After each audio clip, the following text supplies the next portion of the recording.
నాకు నిత్య జీవాన్ని ప్రసాదింప చేయడానికి, ఆ రక్షకుడి దగ్గరికి రావడానికి మనం ఎవరి వైపు చూడొద్దు.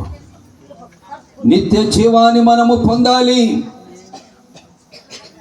వెనుదిరిగి మనం చూడవు కాదు.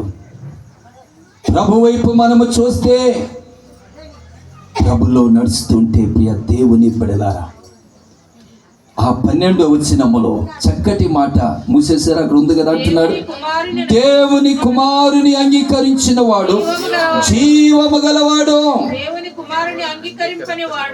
కుమారుని అంగీకరిస్తే జీవము, కుమారుని అంగీకరించకపోతే జీవము లేదు అని బైబిల్ రాయబడింది. దేవుని స్తోత్రం. ఆ కుమారుడే యేసుక్రీస్తు. ఆ కుమారుడే యేసుక్రీస్తు. ఆ క్రీస్తు ఎలాగ వచ్చాడంటే పరిశుద్ధుడిగా, నీతిమంతుడిగా ఈ లోకములోనికి జన్మించాడు. ఈ లోకములోనికి జన్మించాడు. ప్రియ దేవుని బిడలరా, గుడ్డోడికి దారి చూపలేడు. చూడండి, పాపిని రక్షించలేడు. పాపిని రక్షించడానికి, నీతిమంతుడిగా చేయడానికి పరిశుద్ధుడిగా ఈ లోకములోనికి ప్రత్యక్షమయ్యాడు. ఆ కుమారుడు జీవాన్ని కలిగి ఉన్నాడు. ఎవరైతే వెంబడిస్తారో, ఎవరైతే విశ్వాసం ఉంచుతారో, ఎవరైతే నమ్మకం ఉంచుతారో వారికంట ఆ నిత్య జీవాన్ని ఆయన ప్రసాదింప చేస్తాడు. చేతులెత్తి స్తోత్రం చెప్తామా? జీవము, ఆ జీవాన్ని మనం కలిగి ఉండాలి అంటే ప్రభు అయినటువంటి యేసునందు విశ్వాసం ఉంచాలి. ఒకవేళ ఆయన అనుసరించకపోతే ఆ జీవాన్ని మనము చూడలేమంటుంది బైబిల్లో. మనం చూస్తే జ్ఞాపకం చేస్తున్నాడు. ఇంకో మాట మనం చూద్దామా? అంటాడు, ప్రియ దేవుని బిడ్డలు, ఇదే యోహాను సువార్త 3వ అధ్యాయం 36వ వచనాన్ని మనం చదువుదాం. యోహాను సువార్తలో ఓ మాట మనం చూసినప్పుడు జ్ఞాపకం చేస్తున్నాడు. ప్రియ దేవుని బిడ్డలారా, 3:36 వచనం చదువుతున్నారు. కుమారుని యందు విశ్వాసముంచువాడే నిత్య జీవము గలవాడు. కుమారునికి విధేయుడు కానివాడు జీవమును చూడడు గాని దేవుని ఉగ్రత వాని మీదకి. దేవునికి స్తోత్రం. ఎవరైతే కుమారుని యందు విశ్వాసం ఉంచుతాడో, ఆ కుమారుడే యేసు క్రీస్తు, ఆయనందు ఎవరైతే విశ్వాసం ఉంచుతారో వారికి ఏం దొరుకుతుందంట? నిత్య జీవము. కుమారునికి విధేయుడు కానివాడంట జీవమును చూడడంట. కుమారునికి విధేయుడు కానివాడు, లోబడని వాడు, ప్రేమించలేని వాడు, వెంబడించలేని వాడు జీవమును చూడలేడు. దేవుని ఉగ్రత వాని మీదకి వచ్చే అవకాశాలు ఉన్నాయి. ప్రియ దేవుని బిడ్డలారా, ఈ రోజున నీవు నేను మనం చూసినప్పుడు దేవుని వాక్యము చలవిస్తుంది, మనము దేవుని ఉగ్రత పాలు అవ్వకూడదని తన ప్రియ కుమారుని లోకానికి పంపించాడు. ఆ కుమారునిలో జీవముంది. ఆ జీవము నిత్య జీవము. ఆ జీవాన్ని ప్రసాదింప చేయడానికి ఆయన వస్తున్నాడు. ఒకవేళ ఎవరైనా విధేయత కలిగి, ఒకవేళ నమ్మకుండా, విశ్వాసం ఉంచకుండా, వెంబడించకుండా ఆ ప్రభు మార్గములు నడవకపోతే జీవము లేదు కదా, వాని మీదకి దేవుని ఉగ్రత వచ్చే అవకాశాలు ఉన్నాయి.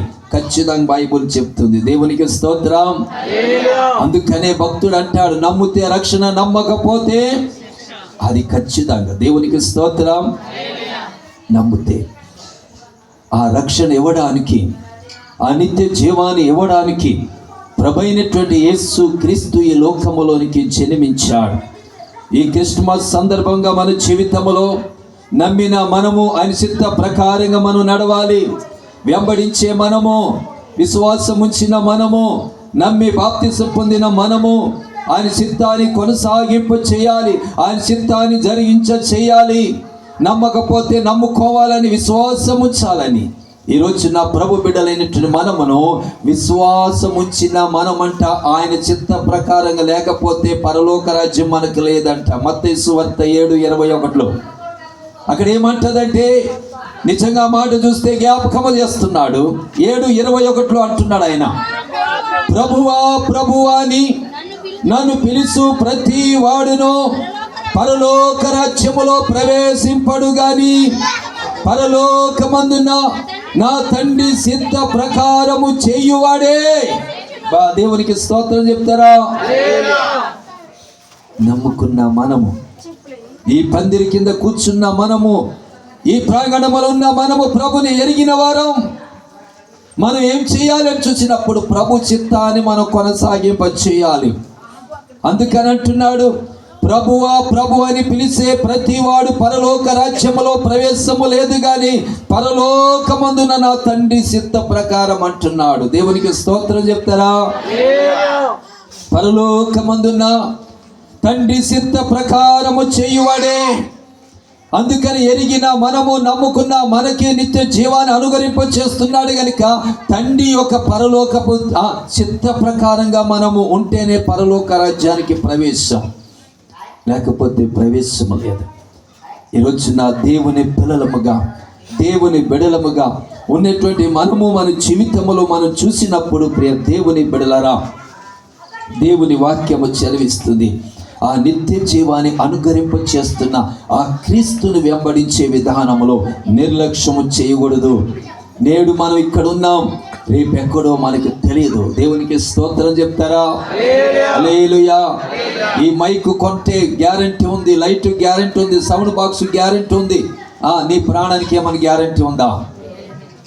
చూడండి, ఎప్పుడో తెలియదు. దేవుడు మనకిచ్చిన రక్షణ, దేవుడు మనకిచ్చిన అవకాశాన్ని బట్టి మన బ్రతుకులు మార్చుకోవడం, మన జీవితాలు మార్చుకొని, మన లోపాలుంటే సరి చేసుకొని, మన బ్రతుకులు తీర్మానం తీసుకొని ప్రభుని వెంబడించడానికి దేవుడు మనకిచ్చిన అవకాశమే. యెషయా గ్రంథం 55 అధ్యాయములో 6వ వచనములో ఓ చక్కటి మాట జ్ఞాపకము చేయబడుతుంది. అందుకనే దేవుని పిల్లలైన మనము, దేవుని బిడ్డలైన మనం ఒకటి గమనించాలి. యెహోవా మీకు దొరుకు కాలమునందే ఆయనను వెతకండి, ఆయన సమీపమున ఉండగానే ఆయనను మీరు వేడుకోండి. దేవునికి స్తోత్రం చెప్తామా? యెహోవా సమీపం ఉండగానే ఆయనను వేడుకోవాలి. ఆయన మనకు అందుబాటులో ఉన్నప్పుడే, రక్షణ ఉన్నప్పుడే మనం మారు మనసు పొందాలి ప్రియ దేవుని బిడ్డలారా. ఎందుకంటే నమ్మి మారు మనసు పొంది విశ్వాసం ఉంచి ప్రభు చిత్తాన్ని జరిగిస్తేనంట మనకి నిత్య జీవాన్ని మనం పొందిన వాళ్ళము. దేవునికి స్తోత్రం. ఆ నిత్య జీవం తన కుమారుని ద్వారా మనకు అనుగ్రహించబడుతుంది. ఆ జీవాన్ని పొంది ఆ జీవములో మనం ప్రవేశించాలి. తన యొక్క ఉద్దేశం. ఈ క్రిస్మస్ పండుగలు చేరిన మనము మన విశ్వాస జీవితంలో ఎలాగ ఉన్నాం? యెహోవా దొరికే కాలం. యెషయా గ్రంథం 55:6 వచనం చదివారు. యెహోవా మీకు దొరికే కాలమునందే ఆయనను వెతకండి.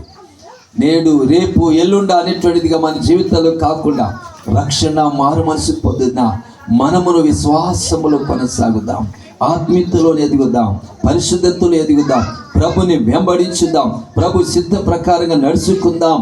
ఎందుకంటే ఆయన మనకిచ్చిన రక్షణ నిర్లక్ష్యం చేస్తే మరలా మనకు దొరకడం సాధ్యము కాదు, అసాధ్యమైపోతుంది. దేవునికి స్తోత్రం.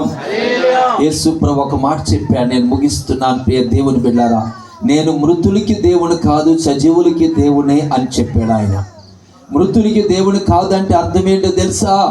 చచ్చిపోయిన తర్వాత నేను ప్రభుని నమ్ముకుంటాను, చచ్చిపోయిన తర్వాత రక్షణ పొందుతానంటే ఆ చచ్చిపోయినప్పుడు రక్షణ మనకి దొరకదు, బ్రతికి ఉన్నప్పుడే మనకి రక్షణ. దేవునికి స్తోత్రం.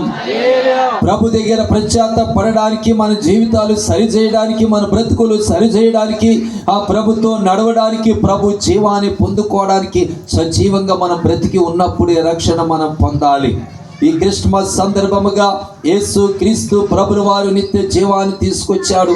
దానిని అంగీకరిస్తే జీవాన్ని పొందగలము, లేకపోతే దేవుని ఉగ్రత పాలయ్యే అవకాశాలు ఉన్నాయి. ఈ రోజున ఈ మాటలు విన్నా నీవు, నేను, మనం ఎలాగ ఉన్నామో, నీవు రక్షించబడితే ఆత్మీయతలో కొనసాగు, విశ్వాసమైతే ఆత్మీయతలో కొనసాగు, ప్రభు చిత్తాన్ని జరిగించు. రక్షణ మారు మనసు పొందకపోతే, బాప్తిసం పొందకపోతే సమయాన్ని తడవు చేయకుండా రక్షణ పొంది, మారు మనసు పొంది, బాప్తిసం పొంది పరలోకములో టికెట్ మనం తీసుకోవాలి. దేవునికి స్తోత్రం. మీకు పొలాలు ఉన్నాయా? నాకు ఇవ్వద్దులే. పొలాలు ఉన్నాయా? మీ పొలాలు ఆన్లైన్ అయినాయా?